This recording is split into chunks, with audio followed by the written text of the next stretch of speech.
Distintas voces, diversas miradas. Hacemos comunicación popular y alternativa. Por el 90.5 FM Che Comunitario.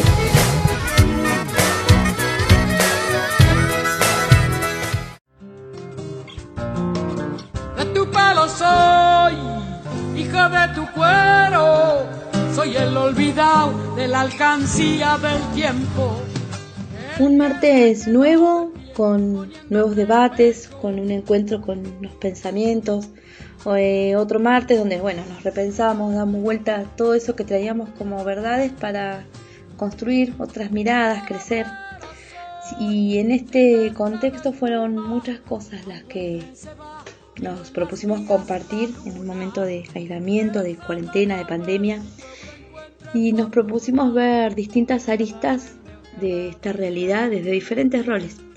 ¿Qué sentimos? ¿Qué pensamos? ¿Qué hacemos como personas, como familias, como escuela, como país, como humanidad? Desde este lugar, la educación no podía quedar afuera de nuestra mirada. ¿Qué nos está pasando? ¿Cuáles son las causas? ¿Qué podemos hacer para sobrellevar este momento? ¿Y cómo construimos horizontes de dignidad de acá en adelante? Soy el olvidado, el mismo que un día se puso de pie, tragando tierra y saliva.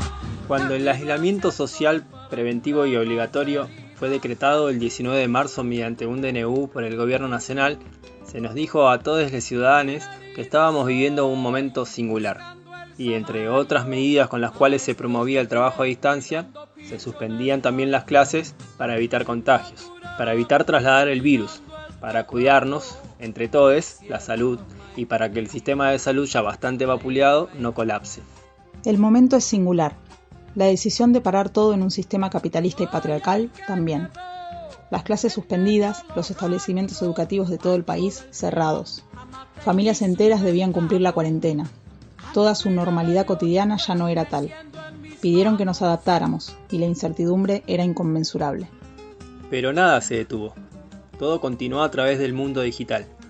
Una vez más, el modelo capitalista nos puso a todos bajo su presión siempre constante del continuar a toda costa, del no detenernos ni un segundo a pensar lo que estamos viviendo.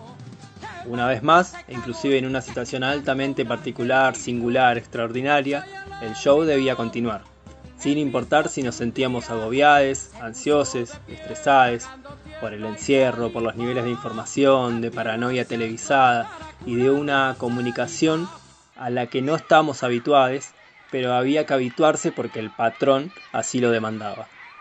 Y lo hicimos una vez más. Una vez más, no nos repensamos, ni como alumnos, ni como docentes, ni como padres o madres. Sí apenas, y enfatizamos este apenas, como ciudadanos, porque el miedo al contagio era y sigue siendo absoluto. Solo por eso.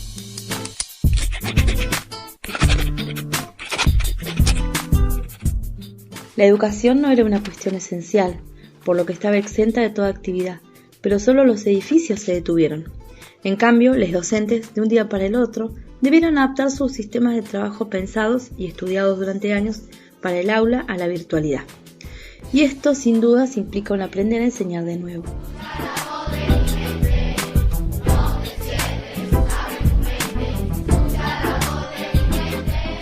Este sistema deshumanizante tampoco tuvo en cuenta que los docentes tienen familia y se les expuso a una situación en la que irremediablemente tendrían que desatender a su propio círculo, en muchos casos conformados por niñeces que requieren de atención, y más aún en este contexto, en el cual sin demasiadas explicaciones se les exigía un cambio rotundo, donde el mayor de los cambios fue privarles de compartir con sus amistades, de privarles literalmente de su niñez, pero nunca de las obligaciones, como las tareas con las que debían seguir cumpliendo.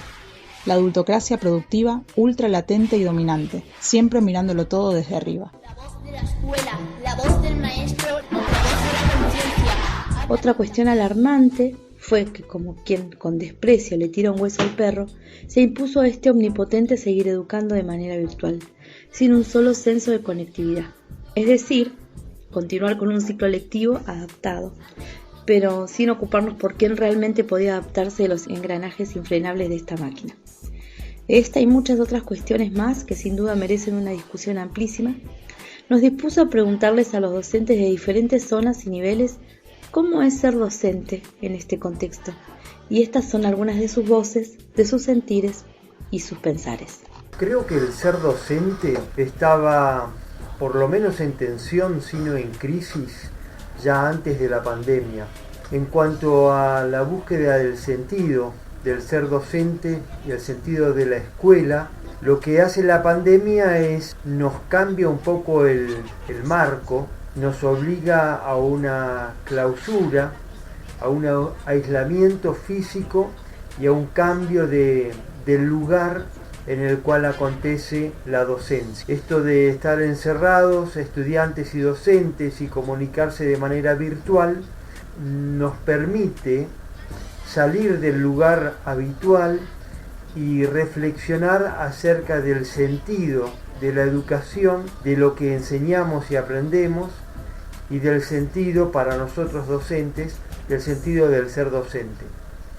Está la posibilidad de tomar el camino fácil, diría, aunque lleno de ansiedad y angustia, de centrarnos en los contenidos como antes y tratar de impartirlos de una manera diferente pero más o menos igual, o tomar el otro camino, que es el de asumir este cambio y utilizarlo como una posibilidad, una oportunidad, un acontecimiento que irrumpe en nuestra vida y en nuestra profesión, como para poder reflexionar acerca del sentido de todo esto, y quizá cuando salgamos de la cuarentena y volvamos nuevamente a las aulas, podamos volver enriquecidos y con un sentido renovado de lo que es la docencia y la educación. Nos encontramos ante muchas sensaciones encontradas. La sensación que más me invade es extrañar a los chicos y a las chicas, extrañar sus sonrisas,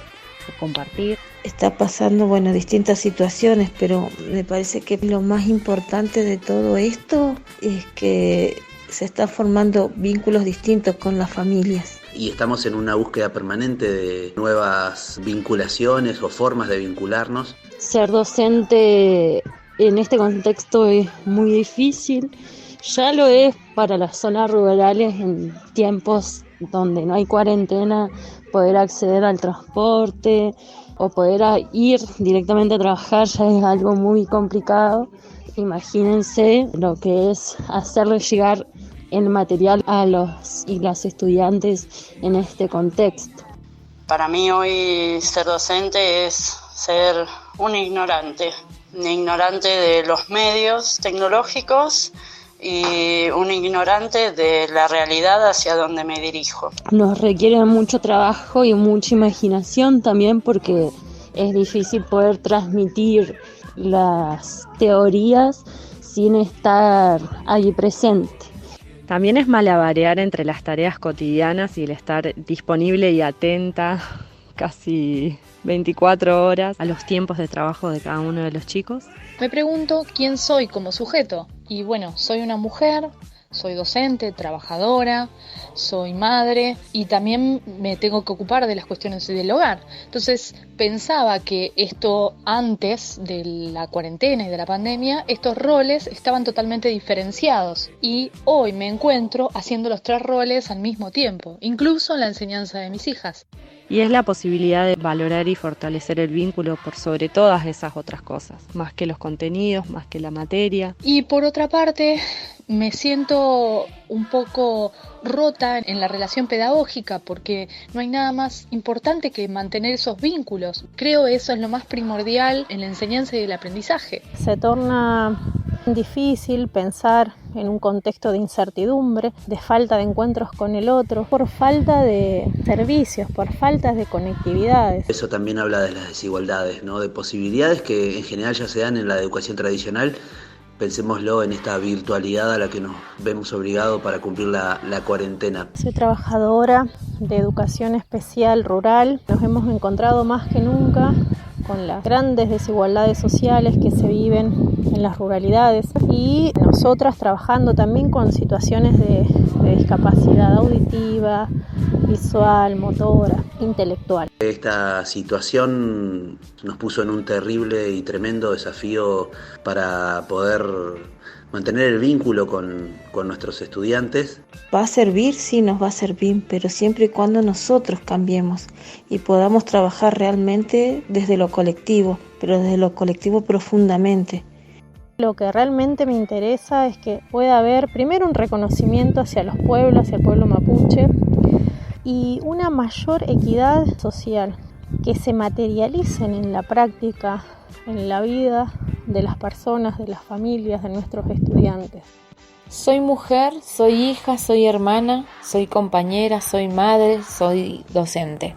¿Cómo vivo esta cuarentena? De diferentes maneras y siento cierta responsabilidad con los míos. Lo vivo con un montón de emociones, bronca, pena, ansiedad, culpa, pero también como un momento para pensar. Y llegué a una conclusión. Mis alumnos no necesitan un montón de actividades. Necesitan saber que cuentan conmigo y que estoy presente de alguna manera. Mi hijo no necesita que lo llenen de tareas y actividades. Él necesita ver a sus compañeritos. La escuela no solo es contenidos o cosas que nos dicen que tenemos que aprender, sino que también son los amigos, las risas, los abrazos. Creo que en estos tiempos no importa tanto lo académico ni lo que un plan diga, sino fortalecernos más y acompañarnos más y volvernos personas más solidarias, y desde ese lugar también poder generar una escuela que primero sea plurinacional, donde respetemos el espacio cultural en el que estamos y que podamos construir colectivamente. Entiendo que esto nos obliga a redondear algunos conceptos, a reforzarlos y a organizar el trabajo.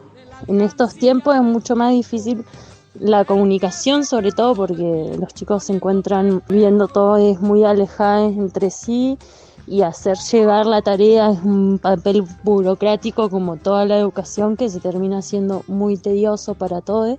Conozco y tengo amigos docentes de otros niveles a los que les resulta enormemente complejo esto, porque tienen muchas horas, muchas escuelas, muchos estudiantes y no dan abasto con la corrección de tareas, con el envío, no saben de quién reciben los correos electrónicos.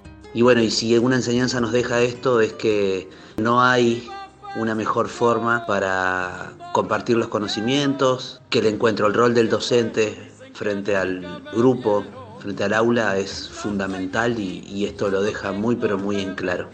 Ser docente hoy es aventurarnos en este mundo tecnológico, haciendo de cuenta como que sigue la educación a través de las pantallitas.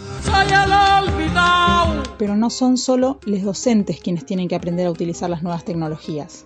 En una secundaria para adultos, en la que no siempre solo van estudiantes de 18 años, sino también personas de hasta 50 años, los conocimientos requeridos para leer un PDF desde el celular, enviar las actividades propuestas y resueltas por mail y hasta poder abrir links que les redireccione a videos u otros textos, puede volverse una tarea muy engorrosa y que en muchos casos lleva a tal frustración que la deserción es pensada como una posibilidad muy factible. Y no está bueno que eso suceda. No está bueno ser cómplices del agobio que les provoca a tantas personas el considerarse analfabetas digitales. Las personas que asisten a una secundaria para adultos muchas veces vieron perjudicado su derecho a la educación por necesidades más inmediatas que debían resolver, sobre todo económicas. Otras veces fue el mismo sistema el que los relegó a un segundo plano. Y no es algo positivo que se vean una vez más postergadas en su legítimo derecho, porque si el acceso será para algunos, entonces ya estamos hablando de un privilegio. Y hoy, un mes y pico después, amanecimos con un mail pidiendo el relevamiento de los alumnos que no se comunicaron por ninguna vía. Hoy, las autoridades se dieron cuenta de que hay alumnos que no tienen computadora, ni netbook, ni smartphone, ni wifi, ni tablet, ni Facebook, ni Classroom, ni nada. Nos comentaron desde Pilar, provincia de Buenos Aires. La ministra de nuestra provincia, también un mes después, se percató de que, según sus mismísimas palabras, nadie está preparado para en 48 horas abordar un trayecto educativo diferente. Claramente no estamos preparados para trabajar en contextos de pandemia. Como adultos, lo primero que tenemos que hacer son grandes concertaciones para no confundir más a los chicos, chicas y a las familias. La conectividad de ninguna manera garantiza más y mejores aprendizajes. El 30 de abril salió la Resolución 230, que simplemente obliga a seguir con la llamada continuidad pedagógica, que lo único que hace es seguir reproduciendo las desigualdades que ya de por sí existían antes de la pandemia, por ejemplo las zonas rurales, en donde el acceso a Internet es poco o nulo. Obligar tanto docentes como estudiantes a seguir como si nada pasara es demostrar que no se tiene el mínimo conocimiento de las condiciones educativas en las que se ven inmersos los establecimientos rurales y las realidades familiares y económicas de los estudiantes. Acercarles un cuadernillo impreso con actividades no es garantizar la continuidad. En muchos casos las familias no pueden acompañar desde lo pedagógico porque atienden a otras necesidades, sobre todo económicas, y porque no cuentan con las herramientas que proporciona la formación docente específica de los contenidos plasmados en las planificaciones. Relegar esa responsabilidad del Estado en las familias no es una solución. En el artículo 5, dicha resolución establece que los trayectos educativos alternativos sin presencialidad implementados serán reconocidos como parte de la gestión institucional y de la trayectoria del estudiante para validar saberes. Una especie de sálvese quien pueda. El que llegó, llegó, y el que no, mala suerte. Esta situación a la que nos expone este modelo que impera en todas las áreas de nuestras vidas nos debe motivar a cambiarlo todo, a derrumbarlo todo, para luego poder levantar los cimientos de una sociedad que pueda mirarse y pensarse de una manera no más humana, sino lisa y llanamente humana. Nuestra salud lo merece. Nuestras niñeces en silencio nos piden que podamos mirarlas desde su propia altura, sin olvidar que nosotros, los adultos, también fuimos niñas. Nos merecemos también como personas y como sociedad en todo su entramado la posibilidad de detenernos cuando así lo consideremos necesario. ¿Y no era este el momento perfecto para comenzar a relacionarnos y conectarnos de otro modo? Fue el no detenernos y el resolver de manera enajenada a medida que lo destruimos todo lo que nos trajo hasta acá. Lo sabemos bien. Y sin dudas que debemos participar de manera colectiva, repensar nuestras actividades, nuestra sociedad, si queremos habitar un mundo mejor para dejar de hacer como si. Por otra parte, un sinnúmero de personas han visto en esta pausa una verdadera oportunidad. De la mano de la denuncia de las condiciones insanas de muchos trabajadores de la educación, del agobio y la presión, se dieron interesantes y necesarios debates. La posibilidad de ver una manera diferente de entender y ejercer la docencia, el reconocimiento a la tarea de los maestres y la posibilidad de revisar la práctica son algunas de las propuestas que se desprenden de algunas experiencias. Vemos una resistencia a transitar esta situación desde la normalidad. Creemos en ella, porque entendemos que nos deshumaniza. Sin embargo, leemos en los relatos de muchos la necesidad de rebelarnos con una vuelta a la normalidad. No queremos una vuelta a la normalidad de la asimetría de poderes, de las escuelas en decadencia, una normalidad de los edificios rotos y el desgano de compartir en esos lugares. La normalidad de la situación precaria de muchos trabajadores de la educación, de las escuelas de campo sin transporte. Nos rebelamos contra esa normalidad. Estamos frente a una pandemia, pero también estamos frente al colapso de un sistema que no puede seguir así. Si nos queremos libres, sin miedo, plenas y plenos de vivir, no podemos volver a lo mismo. Muchos trabajadores de la educación hoy se encuentran en ese camino, repensando las cuestiones desde un lugar de cambio sistémico, más allá de las maneras, de las pantallas, de la virtualidad. Abrazamos ese deseo de volver a nuestra vida transformados, transformadas y con una inmensa alegría de darlo vuelta todo.